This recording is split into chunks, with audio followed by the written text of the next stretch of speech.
troviamo a San Biagio, frazione di Cintocomaggiore, perché alcuni cittadini ci hanno segnalato la presenza di sacchi della spazzatura abbandonati lungo i margini di via Bandida.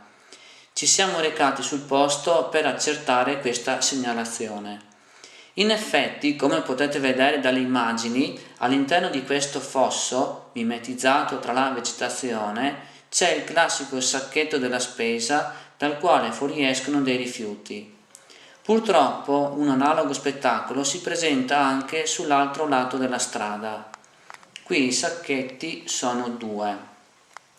Tale comportamento, oltre a denotare l'inciviltà e lo scarso rispetto per l'ambiente di alcune persone, rappresenta anche un illecito e pertanto è sanzionato.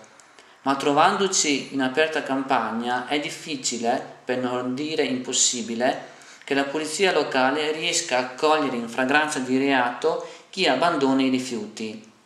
Speriamo che dopo questa segnalazione ASVO, la società responsabile della raccolta e smaltimento dei rifiuti nel Portoguarese, possa intervenire per asportare questi sacchetti abbandonati. I costi per la loro rimozione andranno purtroppo a carico degli abitanti di Cintocomaggiore, nonostante questo comune si sia distinto per essere tra i più ricicloni del mandamento. Ma se qualcuno pensa che simili episodi di inciviltà avvengono solo in periferia, si sbaglia di grosso.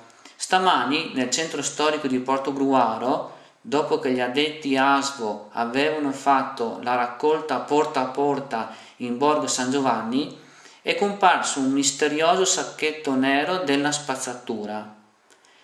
Per la precisione all'angolo tra le vie Camuccina e Spiga.